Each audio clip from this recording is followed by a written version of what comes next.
Hey, good morning, everybody. It is Mike, and this is On the Spot. I love to do these on the spots because I always bring a different guest. Somebody else shows up. We have conversation. We talk about whatever's going on, what might be happening in the market, what's happening in somebody's business. So if you're somebody in the multifamily real estate space, you want to jump on the spot about an event that's coming up, something that you want to talk about, hey, let's do that and talk to, put some information out there in the marketplace. This morning, my guest is Aaron Fragnito with People's Capital Group. Aaron and I have an event coming up next week. We're going to talk about that. We're really excited about it. It's going to be a live Q&A where people are going to be able to jump on, get their questions answered. So one thing I always talk about whenever I start one of these shows is intentionality, right? What's your intentions? What are you working on today? What's your plan for today? Hey, you know what? There's 60 days left this year, 60 days left in 2022. The first question is, where'd the year go? The second question is, how are you going to end it? Are you going to end it where you thought you were going to end it? Are you going to end it on a really positive note? You still have time to work towards that. It's not over. The next question is, how are you setting yourself up for success in 2023? And what is that you want to do? I have a goal setting and planning session that's going to be coming up. If you want information about that, DM me. We can chat about it, see if you're a fit for it. Right now, though, let me do this. Let me bring Aaron in. And Aaron, good morning. Hey, Mike, good morning. How are we doing today? I'm great. How are you? Oh, pretty well, my friend. Pretty well. Just here at the office. I have this the world above me here. So that's awesome. It's time to conquer the world. There you go. Hey, it is it's a crazy time of year. 60 days left in the year. All kinds of events going on, things happening. We got an event coming up. I'm excited about that. I think you and I are going to talk about that a little bit. That's when you said 60 days left in the year. I was like, oh my gosh. I know, right? You're right. Yeah, I didn't. It's an amazing way of putting it, and makes you think. What have I accomplished this year? What am I looking to accomplish next year? And setting up that momentum now to kind of get into next year running, because the worst feeling is when it's January and you're flat-footed and you're like, I got to lose 20 pounds and build my business. Yeah, for sure. Hey, listen, let me ask you this though. Have you hit your goals for the year? Are you close? Are you off? Where are you at? We kind of have three sets of goals here at People's Capital Group. And the reason I do this is because I've just been so many years of setting goals and realizing the value. So I set a really high goal, which was 10 million acquisitions and $5 million raised. Then I set a mid-level goal of about 4 to 5 million in acquisitions and about 2.5 million raised. And then I set a low-level goal that I didn't really, if I accomplished this, it wouldn't really be a success, but at least it's like the first hurdle, which would be $1 million raised and $3 million in acquisitions. So we landed on the middle one. Quite frankly, we had trouble finding a good deal in 2022 here. There just wasn't a whole lot of opportunity out there in the buyer's market here in North Jersey. It's a very high demand market to find discounted apartment buildings for sale. Part of our job is to make sure we're getting a really good deal, generally an off-market deal for good price. We can raise rents, add value, and you got to be picky to do that. So we're very picky, and that means sometimes going 8 months without finding a great deal for our investor group. And that was the case this year, but we did source a good opportunity towards the end of the year here in Bayonne, New Jersey. So we're really excited about that. And that'll be about a $4 million acquisition this year. Yeah, that's awesome. Good for you guys. So listen, let me ask you this. One question I always, whenever I start one of these shows and I have somebody with me, I always want to know what is, in one word, what best describes you personally and professionally? Well, at risk of using the sign behind you, which I already had this word before you came on, perseverance is really the word. And I didn't get it from the poster behind you. That was my word already. So that would be, I think, the word that describes me, perseverance. And what was the other question there? No, just the one word, perseverance. What describes you personally and professionally? And, I guess even better than that, did you ever run a set of stairs like that? No, but I should if I want to get my New Year's goal accomplished here and lose some weight. But no, that's a big what is that stadium? That's crazy. Yeah, I know those. And I've run the stairs at Notre Dame a couple of times, and that was always a lot of fun. It was and a challenge, but at least you get to say that you did it. And I don't know exactly how many stairs are there, and I don't know where those are, but perseverance is a great word, a great word to live by, right? And it's like kind of like what you were saying a few minutes ago, that it was kind of tough to find a good off market, below market price deal in 2022. But if you persevere, you'll find something. It sounds like you have something that's penciling right now, and that you're going to pursue it. And us too. We've my underwriter and I have underwritten 57 deals in the last 6 weeks or so, and written a couple LOIs, and we have one we're chasing right now in Fort Worth, 192 units. We're real excited about, but it's been tough to find something. So. Yeah, absolutely. And listen, I mean, it's not the end of the world if you just, really are you're sharpening your knife, getting better at underwriting deals.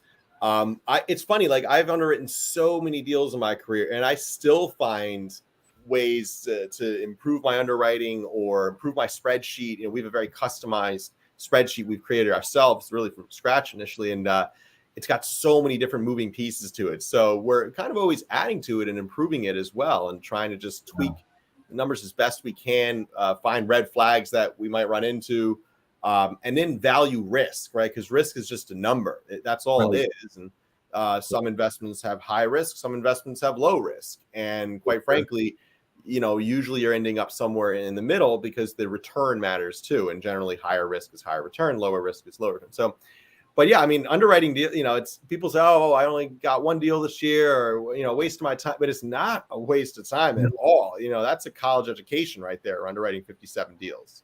Yeah. Yeah. And my underwriter does a lot of heavy lifting. That's for sure.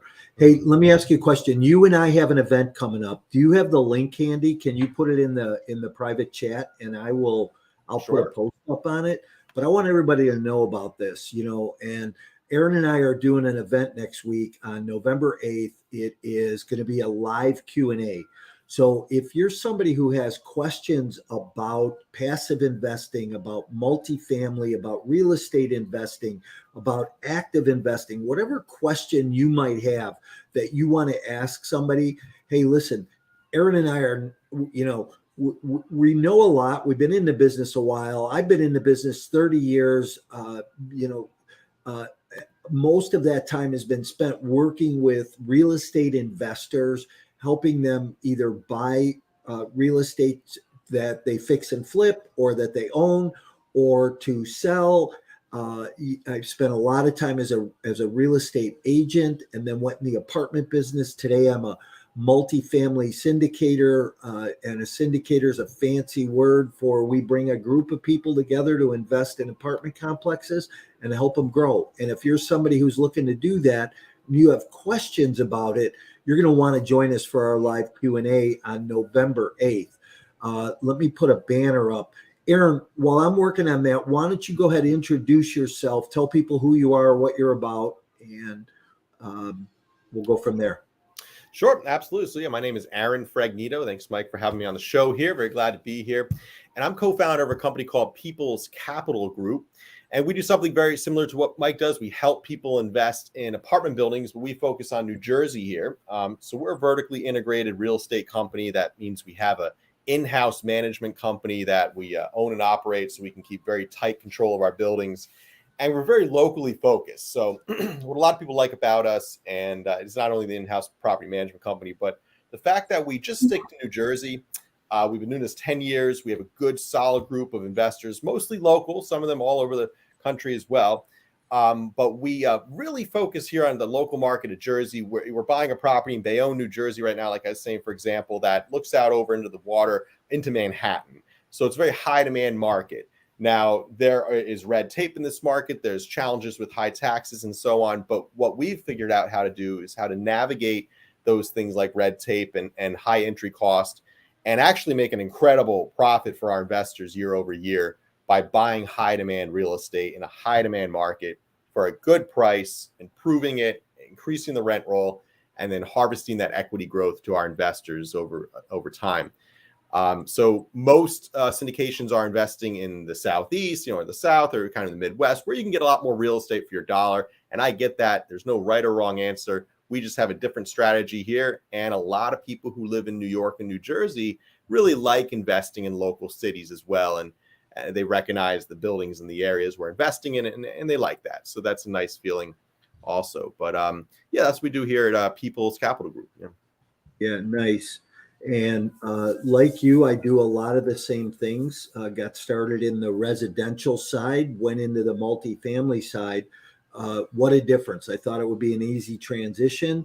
And just because I took action, I learned an awful lot along the way. It's kind of like what you were saying. It's that education, right? You underwrite 57 deals and all of a sudden, it's like going to college, because you learn a lot about markets. You learn a lot about fundamentals. You learn a lot about how to evaluate a deal. So those are the things that we'll be talking about next week. So we're going to do this live Q&A, mailbox money, where people can call in and ask questions about multifamily investing, either actively or passively. So, hey, let me ask you a couple questions right now. What markets do you like right now? Sure. So I've always liked inner city markets here in New Jersey. I guess the building we're buying right now is actually in a much nicer area than we usually buy, but we've done very well in Newark, New Jersey. We did very well in Paterson, Passaic, New Jersey. Just this July, I returned a 24% annualized return to my investors on a property in Paterson, New Jersey. And if you know anything about New Jersey here, Paterson's not a very, hugely desirable market. It, like many inner city markets, it has higher crime, lower school reports and things like that. So it's definitely an area that you have to know how to buy and where to buy. Similar to Newark, New Jersey, which is a gold mine if you know how to invest properly in Newark, and you got in 10 years ago like I did. I just wish I bought more real estate back then. That's my biggest regret, really. But you're getting in on these inner city areas where, sure, you might not always feel safe, going there when the sun is down, but that's kind of part of the business sometimes, and you got to recognize that's why we have property management in place and things like that. I'm not knocking on 150 doors collecting rent, throughout Newark. We have systems in place for that, and we have ways to manage these properties so that we can buy Class C real estate in inner city markets and renovate it and lease it up for top dollar to qualified tenants and make really solid returns and improve those areas as well. So another thing I love about investing in Newark or Paterson, New Jersey is we buy mismanaged buildings that are kind of sometimes owned by like slumlords in a way. I hate to say it, but they're just not taking care of their tenants the right way. Not always. We're buying a building nice that's owned by a family and like been well managed for 40 years. So we get those too.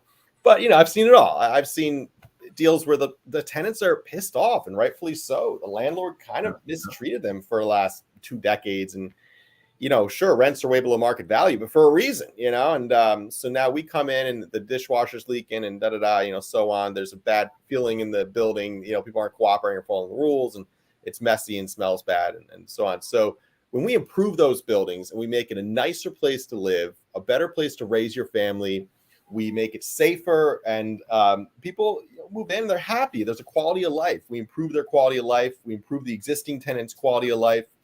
And, quite frankly, when you explain to someone, hey, we're going to fix that leaky dishwasher, we're going to make this a better place to live, we're going to fix the potholes in the parking lot and get the people out who are selling drugs and get the cops called here all the time and make this a safe place to raise your family, you say, okay, I understand. I am willing to pay a little more in rent for that. And it can be a win-win for everyone. So you got to put your best foot forward with your tenants, just as we do with our investors and our contractors and anyone we do business with.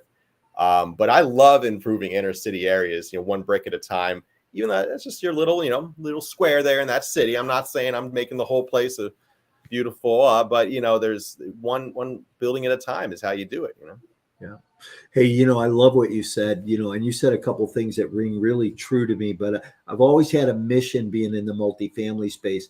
When I got started in the business, I thought, well, why do I want to do this? What really makes sense about the business? And the mission that came forth for me was that I wanted to provide safe and secure housing for my tenants. I think that there's a lot of places, and it doesn't even have to be a C-class property. It could be a B-class property where you don't have that safety. I've always felt there's a lot of single moms in the world, and there's a lot of single dads too. I don't want to take away from them, but while they're at work and their kid comes home from school at the end of the day, they want to know that when that door closes behind them and they walk into that hallway of that apartment building or into their apartment, that they're not getting hassled, that they're not being chased down the hall by somebody trying to sell drugs or get them in a gang, that there's a safety factor and that their kid is home safe while they're finishing up the day at work. And that was something I always wanted to do. What we looked at, always did when we bought those properties, re-engineered them and made them, I think the comment you made was a better quality of lifestyle. Yeah. And, at the end of the day, really, that's what it's about is, how do we build into other people? So that was spoken really well. Thank you. So, hey, and people that want to know more about that, I have a banner up. Aaron and I are doing a live Q&A on November 8th at 7 p.m. Central Time next week. If you want to register for that, I put the link in the chat. If you are driving, don't try to grab that chat right now. Just email me directly and I'll get the link to you so you can register. But you could email me at Mike or at mycoreintentions.com or email Aaron and we'll get that link to you. So, Aaron, what else can people expect next week? Well, I think we're going to break into it, pretty aggressively here on how we're buying apartment buildings right now. A lot of people are saying, why are you buying buildings right now? How are you finding value? What's your interest rate, that you're getting from the bank? So all these are great questions we're definitely going to answer next week. And I'll use real world examples on real multi-million-dollar properties we're buying right now with banks and investors and people participating in those opportunities and getting the benefits of owning real estate without having the headaches of being a landlord. But yeah, we're going to explain how we do all that. I also want to talk about the market in general and kind of just where we might see it going, what our crystal ball says, and why we are still buying real estate, but how we're doing it in a smart way, and in my opinion, the right way. And yeah, I'm excited for the event. We're looking forward to it. Yeah. This is one thing I'm telling people right now is today is a place that you can position yourself on the front of the next bull run. Because we're coming out of this big bull run, we're going into this valley, right? It doesn't mean run scared. Matter of fact, Warren Buffett said, that if everybody's going away from it, you should be going towards it. Right. And, so position yourself today and moving forward in front of that next bull run, because that's where wealth is created. And if your objective is to create some wealth or hedge against inflation or build some cash flow, multifamily is a place to definitely do that. And you can do it repetitively and over long periods of time. But this is definitely a time to start to position yourself at a place where you're going to catch that next bull run and it's going to move forward. Absolutely. I mean, like I said just a few minutes ago, the only thing I regret from 2010 to 2015 was I didn't buy more real estate. Now I was getting started in my career, so I didn't always have the resources to buy lots of real estate because it's a very cash intensive business. However, now that I've kind of been through a down cycle, right, and you would list properties. I remember as a realtor, and the phone just wouldn't ring. Just no one was buying real estate. I remember that 2010, no one was buying real estate. It was crazy. And prices just drop. And then, they got to a point where you're like, all right, I can get a 3-family in Newark for $90,000. I can rent out the units for like, $1,200 each. And like the numbers started to really make sense. And, we bought a lot of those, and now those properties we bought for $90,000 are now worth $550,000. You know, sure, we put some money into them over the years and managed them properly, but we've collected cash flow on them as well. And just goes to show you got, you know, buying real estate. If you do it, a long time ago, you generally make a lot more. They say, you know, don't wait to buy real estate and wait. But also these market cycles, oh my gosh, you can accelerate your wealth so much faster by buying in a down market and in a buyer's market. Even just before the pandemic too, like I was snagging some really good apartment buildings before the pandemic, 2019, just beginning, you know, 2020 there. And through the pandemic, we got great opportunities also. So I do think we're going to start to see those opportunities. I'm already seeing them kind of come out of the woodwork a little bit. They're not quite there. Still a bit of a buyer's frenzy in a lot of high demand markets, but it is getting tamed by the rising interest rates. And I think this next year, we're going to see some really great opportunities. You got to be ready to buy. You know? Yeah. You know, and people always say, hey, can you time the market? Or I don't know how to time the market. I can't get involved in real estate. You know, I think that that's a myth, right? And as long as I've been doing it, as long as you've been doing it, I don't think either one of us can time the market. All you can do, you know, there's that old cliche, you know, there's 2 times you can plant a tree, 20 years ago or today. And, you know, you can pick, right? Yeah. So, you know, timing is not something that anybody really can specialize in. You just, you buy the best you can buy at the point in time. It's like I saw somebody or was talking to somebody the other day and they were saying, oh, buyers don't want to buy houses. That was a real estate broker. Buyers don't want to buy houses. Interest rates are too high. And I said, you know, tell them that they might be high today, but they're going to come back down and that'll give you an opportunity to refinance. Then you'll be able to save some money.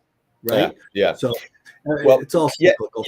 It is a tough, you know, the single family housing market, like, I don't know, there's a pretty good argument to be made that you might want to wait till like next year to make a purchase there, because it just looks like prices are coming down, especially if you're buying a home like over 700,000 or so, like prices are coming down. So apartment buildings in high demand markets, we aren't seeing that as much. We aren't seeing rent come down as much either. I mean, there are pocket markets that are lowering in rental prices, which is going to therefore ideally affect the value of apartment buildings as well. And, you know, as interest rates go up, I suppose cap rates are going to need to go up as well, you know, so that's an argument there. But I've seen a lot more resistance, especially in a high demand market like North Jersey, for apartment building prices to go up, to go down. So they're just not really going down all that much. Where single family homes, I mean, that is a different space in a lot of ways. And as they become more unaffordable single family homes, more people actually go and rent because you still need a place to live. So if you can't afford to buy a home right now and the lending market's getting tighter and harder to, get the price of capital is getting more expensive, then I would think actually we're going to see probably a more affordable housing market next year, you know, for single family homes. And, but who the heck knows, man? Who the heck knows, you know? Yeah, you can't time the market. But listen, let's not give it all away because come next week on the 8th at 7 p.m. Central Time, 8 o'clock Eastern Time. We are going to be doing a live Q&A. People are going to be able to come get their questions answered to whether you want to know about market, whether you want to learn about active investing, passive investing. It's going to be a great time. So I'm looking forward to it. And I know that you are as well. So any last thoughts or comments before we start to end this? No, Mike, I'm really excited we did this here, and I'm excited to meet more people on this webinar next week. And again, bring your questions. We're an open book, Mike and I. We're here to answer them and guide us with our years of experience. So really looking forward to it, and I'll see you next week. Yeah. Me too, yeah. Hey, listen, speaking of books, have you read anything lately that you would recommend? Well, I'm actually teaching and writing a course called Real Estate Entrepreneurship at Rowan University. And what I suggested to my class was structuring and raising debt and equity for real estate. I think it is, structuring. It's not a very catchy title, but it's structuring and raising debt and equity for real estate. It's by Robert Beardsley, a fellow real estate syndicator who I went to one of his events, their Lone Star Capital. I found it to be a pretty good book. You know, it was a little dry, a little in depth, but not too much at the same time. It's only about 100 pages, so it wasn't too hard to get through.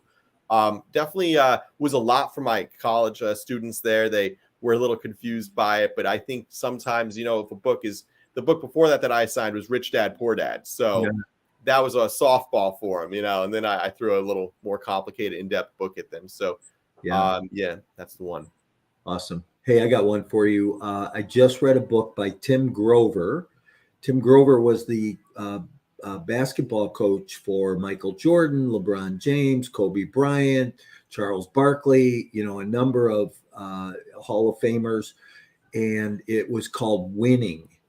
And boy, talk about an inspiring book. If you're looking for a little kick in the butt to finish the next 60 days of this year, definitely a good read and something worth marking up and going back and reviewing. So, but that's Tim Grover's book, Winning, which I thought was really awesome. Well, Aaron, I'm looking forward to seeing you next week. People need to get registered for that event. Take the time to click on the link in either the comments here in the chat here, or it'll be posted when we repost this event later. You'll be able to get registered, join Aaron and I next week for an hour of Q&A. We're going to talk about markets, debt, and, you know, here's a question that I'm going to leave you with. Don't answer it, okay? But what's better to invest in, debt or equity? That's a question that we should talk about next week. Hey, Aaron, this has been fun. Thanks, Mike. How do people get a hold of you? Sure. So our website's the best place to learn more about us and how we help people invest in real estate. That's peoplescapitalgroup.com. I have over 100 podcast episodes up there. I have webinars, about probably 25 different webinars and educational content. You know, we're really focused on just finding great opportunities for private investors. So it's peoplescapitalgroup.com, and you can fill out a form there and get qualified and set up a discovery call with me as well on that website. Awesome. Hey, everybody.